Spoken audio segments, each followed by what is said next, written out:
പശ്ചിമേഷ്യയിൽ യുദ്ധം രൂക്ഷമായിരിക്കെ ഇറാനെതിരായ സൈനിക നീക്കങ്ങൾക്കായി അമേരിക്ക ഇന്ത്യൻ നാവിക താവളങ്ങളും തുറമുഖങ്ങളും ഉപയോഗിക്കുന്നുവെന്ന റിപ്പോർട്ടുകൾ തള്ളി കേന്ദ്ര വിദേശകാര്യ മന്ത്രാലയം.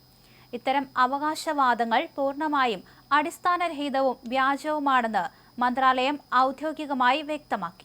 വിദേശകാര്യ മന്ത്രാലയത്തിന്റെ വസ്തുതാന്വേഷണ വിഭാഗം വഴിയാണ് ഇന്ത്യ ഈ പ്രചരണങ്ങളെ ശക്തമായി നിഷേധിച്ചത്.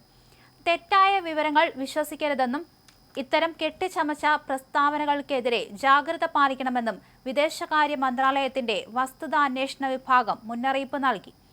മുൻ US ആർമി കേണൽ ഡഗ്ലസ് മാക്ഗ്രേറ്റ് ഒരു അമേരിക്കൻ ചാനലിന് നൽകിയ അഭിമുഖമാണ് വിവാദങ്ങൾക്ക് വഴിവെച്ചത്. പശ്ചിമേഷ്യയിലെ അമേരിക്കയുടെ എല്ലാ സൈനിക താവളങ്ങളും തുറമുഖ സംവിധാനങ്ങളും തകർക്കപ്പെട്ടതായും അതിനാൽ US നേവിക്ക് ഇന്ത്യൻ തുറമുഖങ്ങളെ ആശ്രയിക്കേണ്ടി വരുന്നുവെന്നായിരുന്നു അദ്ദേഹത്തിന്റെ പരാമർശം. വൺ അമേരിക്ക ന്യൂസ് നെറ്റ്വർക്കിന് നൽകിയ അഭിമുഖം ഇന്ത്യയുടെ വിദേശ നയത്തെയും നയതന്ത്ര ബന്ധങ്ങളെയും ബാധിക്കാൻ സാധ്യതയുള്ളതിനാലാണ് കേന്ദ്ര സർക്കാർ ഉടൻ തന്നെ നിഷേധക്കുറിപ്പുമായി രംഗത്തെത്തിയത്. മാക്ഗ്രഗറുടെ പ്രസ്താവന വാസ്തവവിരുദ്ധമാണെന്ന് ഇന്ത്യൻ വിദേശകാര്യ മന്ത്രാലയം വ്യക്തമാക്കി. ഇറാന് നേരെയുള്ള സൈനിക നീക്കങ്ങൾക്കായി ഇന്ത്യൻ മണ്ണ് ഉപയോഗിക്കാൻ ആരെയും അനുവദിച്ചിട്ടില്ലെന്നും അത്തരം വാർത്തകൾ അടിസ്ഥാനരഹിതമാണെന്നും മന്ത്രാലയം വ്യക്തമാക്കി. പ്രസ്താവന ഇന്ത്യയുടെ നയതന്ത്ര ബന്ധങ്ങളെ ബാധിക്കാൻ സാധ്യതയുള്ളതിനാലാണ് കേന്ദ്ര സർക്കാർ ഉടൻ തന്നെ നിഷേധക്കുറിപ്പുമായി രംഗത്തെത്തിയത്. പശ്ചിമേഷ്യയിൽ യുദ്ധം രൂക്ഷമായ സാഹചര്യത്തിൽ ഈ പരാമർശം ഇന്ത്യയുടെ വിദേശ ബന്ധങ്ങളെ ബാധിച്ചേക്കുമെന്നാണ് ഇന്ത്യ കരുതുന്നത്. അമേരിക്ക ഇന്ത്യൻ തുറമുഖങ്ങളും നാവിക താവളങ്ങളും ഉപയോഗിക്കുന്നുവെന്ന റിപ്പോർട്ടുകൾ തെറ്റാണെന്ന് വിദേശകാര്യ മന്ത്രാലയത്തിന്റെ ഫാക്ട് ചെക്ക് അക്കൗണ്ട് എക്സിലും വ്യക്തമാക്കി.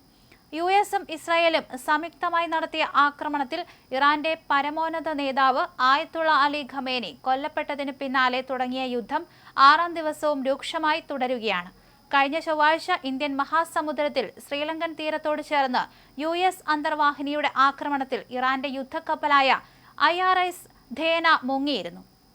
ഈ സംഭവത്തിൽ 87 പേർ കൊല്ലപ്പെട്ടു എന്നാണ് റിപ്പോർട്ട്. ഇന്ത്യയുമായുള്ള സൗഹൃദ സന്ദർശനം കഴിഞ്ഞ് മടങ്ങുകയായിരുന്നു ഈ കപ്പൽ. ഇതിന് പിന്നാലെയാണ് ഇറാനെതിരെ US നാവികസേന ഇന്ത്യയുടെ നാവിക താവളങ്ങൾ ഉപയോഗിക്കുന്നതായുള്ള പ്രചരണങ്ങൾ വന്നത്. പശ്ചിമേഷ്യയിലെ സംഘർഷത്തിൽ ഇന്ത്യ ശക്തമായ ആശങ്ക രേഖപ്പെടുത്തി. എല്ലാ വിഭാഗങ്ങളും സംയമനം പാലിക്കണമെന്നും സാധാരണക്കാരുടെ സുരക്ഷയ്ക്ക് മുൻഗണന നൽകിക്കൊണ്ട് സമാധാന ചർച്ചകളിലേക്ക് നീങ്ങണമെന്നും ഇന്ത്യ ആവശ്യപ്പെടുകയും ചെയ്തു. പശ്ചിമേഷ്യയിലെ അമേരിക്കയുടെ എല്ലാ സൈനിക താവളങ്ങളും തുറമുഖ സംവിധാനങ്ങളും തകർക്കപ്പെട്ടതായും അതിനാൽ US നേവിക്ക് ഇന്ത്യൻ തുറമുഖങ്ങളെ ആശ്രയിക്കേണ്ടി വരുന്നുവെന്നായിരുന്നു അദ്ദേഹത്തിന്റെ പരാമർശം.